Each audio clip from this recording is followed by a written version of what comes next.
ഒരു ഇടവേളയ്ക്ക് ശേഷം തലസ്ഥാനത്തിൻ്റെ തെരുവുകളിൽ വീണ്ടും തെരുവ് യുദ്ധം തുടങ്ങി. ബാർകോഴ ആരോപണത്തിൽ നിയമസഭയ്ക്ക് അകത്തും പുറത്തും പ്രതിഷേധം ശക്തമാക്കി ഇന്ന് പ്രതിപക്ഷം. അടിയന്തര പ്രമേയമായി വിഷയം സഭയിൽ കൊണ്ടുവന്നതിന് പിന്നാലെ നിയമസഭയിലേക്ക് മന്ത്രിയുടെ രാജി ആവശ്യപ്പെട്ട് യൂത്ത് കോൺഗ്രസിൻ്റെ മാർച്ചുണ്ടായി.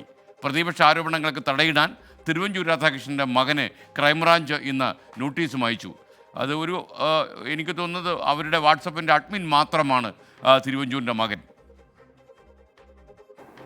നിയമസഭാ സമ്മേളനത്തിന് തൊട്ടു മുമ്പ് വീണ് കിട്ടിയ ബാർകോഴ ആയുധം പരമാവധി ഉപയോഗപ്പെടുത്തുകയാണ് പ്രതിപക്ഷം. എക്സൈസ് മന്ത്രി എം.ബി. രാജേഷിന്റെ രാജി ആവശ്യപ്പെട്ട് തുടങ്ങിയ പ്രതിഷേധം നിയമസഭയ്ക്കകത്തും പുറത്തുമെത്തി.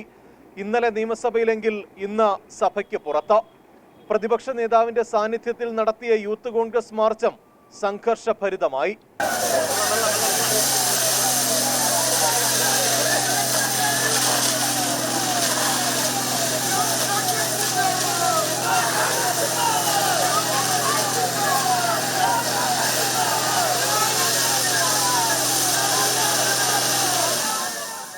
പിണറായി സർക്കാരിനെതിരെ പ്രതിപക്ഷത്തിന് അവിചാരിതമായി വീണുകിട്ടിയ ആയുധമാണ് ബാർകോഴ. അന്ന് കെ എം മാണിക്കെതിരായ അഴിമതി ആരോപണം 1 കോടിയെങ്കിൽ ഇന്ന് ഇടതു സർക്കാരിനെതിരെ ഉയർന്നത് 20 കോടിയുടെ കോഴ ആരോപണമാണ്. എക്സൈസ് ടൂറിസം മന്ത്രിമാരെയും മുഖ്യമന്ത്രിയെയും ലക്ഷ്യമിട്ടാണ് പ്രതിപക്ഷ നീക്കം.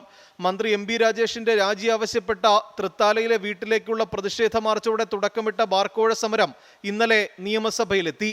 ഇന്ന് 2 മന്ത്രിമാരുടെ രാജി ആവശ്യപ്പെട്ട തെരുവിലും പ്രതിഷേധമിരമ്പി.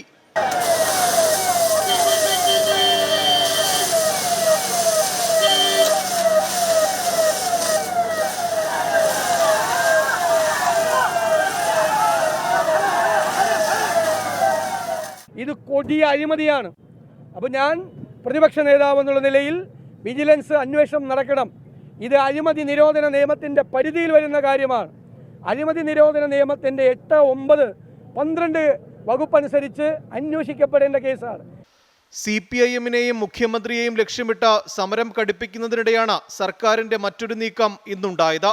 അത് മുൻ മന്ത്രിയും കോൺഗ്രസ് നേതാവുമായ തിരുവഞ്ചൂർ രാധാകൃഷ്ണന്റെ മകനെതിരായിരുന്നു. വിവാദ ശബ്ദരേഖ ചോർന്ന വാട്സപ്പ് ഗ്രൂപ്പിൽ അർജുൻ അംഗമാണെന്ന് ആരോപിച്ചാണ് ക്രൈംബ്രാഞ്ച് നോട്ടീസ് അയച്ചത്. നീക്കം രാഷ്ട്രീയ പ്രേരിതമെന്ന് അർജുൻ രാധാകൃഷ്ണൻ പ്രതികരിച്ചു. ഇതിൻ്റെ അകത്തൊരു കറപ്ഷൻ ആര് ചെയ്തു? ഇതിൻ്റെ അകത്ത് ഒരു ഓർഗനൈസ്ഡ് ആയിട്ട് ഈ അസോസിയേഷൻ ഉള്ളവർ ഇതിൻ്റെ അകത്ത് ഓർഗനൈസ്ഡ് ആയിട്ട് പൈസ പിരിച്ചിട്ടുണ്ടോ? ആ പൈസ പിരിച്ചിട്ടുണ്ടെങ്കിൽ ആ പൈസ എവിടെയാണ് എത്തിയിരിക്കുന്നത്? അത് അസോസിയേഷൻ്റെ കയ്യിലാണോ, അല്ലെ അതിൽ നിന്ന് ഇത് സർക്കാരിൻ്റെ കയ്യിൽ പോയോ, അല്ലെ ഈ സർക്കാരുടെ ഭരിക്കുന്ന പാർട്ടിയുടെ കയ്യിൽ പോയിട്ടുണ്ടോ? അതിനെക്കുറിച്ചല്ലേ ഇൻവെസ്റ്റിഗേറ്റ് ചെയ്യേണ്ടത്. അതിൻ്റെ അകത്ത് അർജുൻ രാധാകൃഷ്ണൻ എന്ത് പങ്കാണെന്നാണ് ഇവർ പറയുന്നത്. ഉമ്മൻചാണ്ടി സർക്കാരിനെ മുൾമുനയിൽ നിർത്തിയ ബാർകോഴ പിണറായി സർക്കാരിനെ തിരിഞ്ഞുകൊത്തിയെന്നാണ് പ്രതിപക്ഷ ആക്ഷേപം. ആരോപണങ്ങളെല്ലാം നിയമവഴിക്ക് വിട്ട മുഖം രക്ഷിക്കാനാണ് സർക്കാർ നീക്കം. MG പ്രതീഷ്, 24 തിരുവനന്തപുരം. സിജീഷ് ചാലയുടെ യൂട്യൂബ് സന്ദേശം. അദ്ദേഹം പറഞ്ഞു, ഇന്നത്തെ പന്തീരാങ്കാവ് പീഡന വാർത്തകൾ കാണുമ്പോൾ പന്തീരാങ്കാവ് SHO കാര്യങ്ങൾ മുൻകൂട്ടി കണ്ട് മാധ്യമ ചർച്ച നടത്തിയതാണോ എന്ന് തോന്നും. എന്തൊരു പുകലായിരുന്നു. 24 ചാനൽ തന്നെ സംഭവത്തിന് 4 ദിവസം കഥാപ്രസംഗം നടത്തിയെന്നാണ് സുജീഷ് പറയുന്നത്. തീർച്ചയായിട്ടും ഇന്നത്തെ പന്തീരാങ്കാവിലെ യുവതിയുടെ വെളിപ്പെടുത്തൽ, അവരുടെ വീഡിയോ, ഇതൊക്കെ തന്നെ ഒരുപാട് ദുരൂഹതകൾ ഉണ്ടാക്കുന്നു. സത്യം കണ്ടുപിടിക്കാൻ നമ്മളും ശ്രമിക്കാം. ശരിക്കും ഒരു യുവതി ഇങ്ങനൊരു ഗാർഹിക പീഡനം നടന്നു എന്ന പരാതിയുമായി വന്നാൽ തീർച്ചയായിട്ടും ആ പരാതി കഴമ്പുണ്ടെന്ന് തോന്നിയാൽ അത് റിപ്പോർട്ട് ചെയ്യേണ്ടത് കഥാപ്രസംഗ രൂപത്തിലായാലും ഓട്ടംതുള്ള രൂപത്തിലായാലും നമ്മൾ അവതരിപ്പിക്കേണ്ടേ സുഹൃത്തേ. അപ്പോൾ ഒരു ഇടവേള കഴിഞ്ഞു വരുമ്പോൾ കാട്ടിലെ തടി തേവരുടെ ആന എന്ന് പറഞ്ഞ പോലെയാണ് മലപ്പുറം ചങ്ങരംകുളത്തെ മുക്കുതല PSN ഗവൺമെൻറ് സ്കൂളിൻ്റെ അവസ്ഥ. എന്തേ ഇങ്ങനെ പറയാൻ കാരണം? ഇടവേള കഴിഞ്ഞ് പറയാം. ബ്രേക്ക്.